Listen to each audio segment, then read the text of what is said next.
हा सन्मानजनक केल्याशिवाय तुम्ही लोकांच्या उदरामध्ये, लोकांच्या हृदयामध्ये राहत नाही। वनवास झाला राजकारणात, दगा झाला, फटका झाला, पण तो कशासाठी झाला? एवढं प्रेम तुम्ही माझ्यावर करता हे कळण्यासाठी झाला। माझा तोटा झाला की फायदा झाला? आधी जेवढे लोक प्रेम करत होते त्याच्यापेक्षा 10 पट जास्त लोक प्रेम करायला लागले, 2 पट जास्त लोक विश्वास करायला लागले। हा फार महत्वाचा माझ्यासाठी झालेला बदल आहे। मला कुठे जायला आवडेल हा मुद्दा नाही। आता सध्या मला कुठे जायला आवडेल हा चॉईस ला विलंब झालेला आहे। आता विषय असा आहे की माझ्या लोकांना, जे फक्त बीड जिल्ह्यात सीमित नाही, जे लोक माझ्यावर प्रेम करतात जिल्ह्याबाहेर, एका उमेदीने माझ्याकडे पाहतात, त्यांना मला कुठे पाहायला आवडेल हा महत्वाचा विषय आहे। आणि मग ईश्वराच्या कृपेने, नजर नारायणाच्या कृपेने त्यांना मला जिथे पाहायला आवडेल तिथे मी दिसले तर फार मोठी गोष्ट आहे। कोणती निवडणूक गेल्या 5 वर्षात आली अशी की ज्याच्यात माझं नाव नव्हतं? सांगा बरं। कोणती विधान परिषद आली, राज्यसभा आली, त्या कुठल्याही निवडणुकीमध्ये माझं नाव नेहमी चर्चेला येतं। त्याच्यामुळे मला ह्याच्यात काही नाविन्य वाटलं नाही। आधी आता ह्या युती नाही, जे आता आमच्याबरोबर नवीन पक्ष, 3 पक्षांचं जे सरकार आहे, त्याच्यामुळे साहजिक एक प्रश्नचिन्ह आहे की मला मतदारसंघात राहिला नाही, त्यामुळे नॅचरली या चर्चा येतात। बीड जिल्ह्यात भाजपच्या गाव चलो अभियानात पंकजा मुंडे यांच्या मनातली खदखद पुन्हा एकदा व्यक्त झाली आहे। मात्र यावेळी पंकजाताईंचा सूर थेट आरोपांचा होता। राजकीय वनवास आणि दगाफटका वाट्याला आल्याचा आरोप त्यांनी केला। हा सन्मानजनक केल्याशिवाय तुम्ही लोकांच्या उदरामध्ये, लोकांच्या हृदयामध्ये राहत नाही। वनवास झाला राजकारणात, दगा झाला, फटका झाला, पण तो कशासाठी झाला? एवढं प्रेम तुम्ही माझ्यावर करता हे कळण्यासाठी झाला। माझा तोटा झाला की फायदा झाला?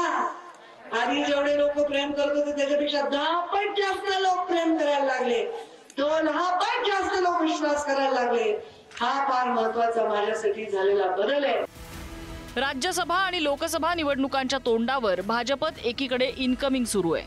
असं असतानाच पंकजा मुंडेंच्या या जाहीर नाराजीनं पुन्हा चर्चांना तोंड फुटलंय। भाजप ओबीसी नेत्यांना वापरतं आणि फेकून देतं असा आरोप पंकजा मुंडेंच्या या खदखदीच्या निमित्तानं महाविकास आघाडीच्या नेत्यांनीही केलाय। पंकजा मुंडे यांच्यावर अन्याय झाल्यामुळेच त्यांची खदखद व्यक्त होते असं मविया नेते सांगतायत। नेतृत्व संपवलं तर देण्याचा विषय कुठे आला?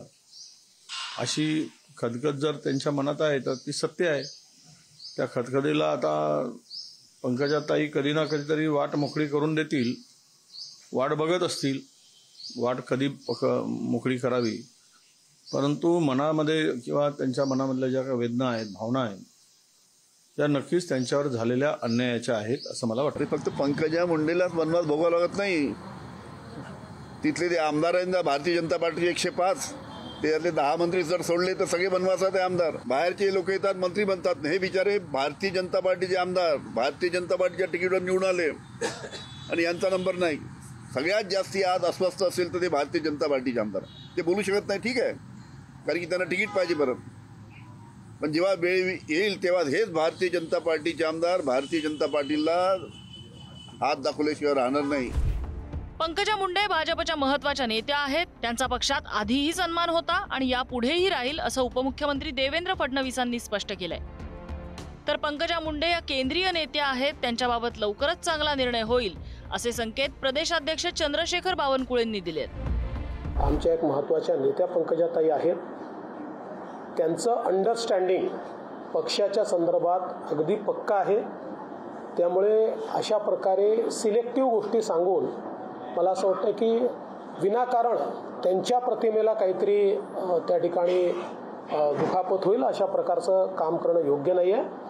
पक्षामध्ये त्यांचा सन्मान होता आहे आणि पुढेही राहीलच। पंकजाताईंना तुम्ही फिरवून दाखवलं। मी काल पंकजाताईंचं भाषण ऐकलं आहे। खरं तर निवडणूक एकदा 5 वर्ष त्या विधानमंडळात नाही आहे किंवा लोकप्रतिनिधी म्हणून नाही आहे, त्यामुळे त्यांनी सहज वक्तव्य केलं आहे आणि त्याला फिरवून फारून पुन्हा एकदा पंकजाताईला पुन्हा दाखवतात आहे। काहीच संबंध नाही आहे। पंकजाताईचं नेतृत्व हे मोठं आहे। पंकजाताई आमच्या नेत्या आहेत, भारतीय जनता पार्टीच्या नेत्या आहेत, केंद्रीय नेतृत्व आणि त्या केंद्रात नेत्या आहेत। त्यामुळे केंद्रीय नेतृत्व लवकरच चांगला निर्णय येईल अशी आमची अपेक्षा आहे। काही दिवसांपूर्वी बीडमध्ये झालेल्या शासन आपल्या दारी कार्यक्रमात मुख्यमंत्री आणि उपमुख्यमंत्र्यांच्या उपस्थितीत पंकजा मुंडे, धनंजय मुंडे यांचं मनोमिलन पाहायला मिळालं होतं.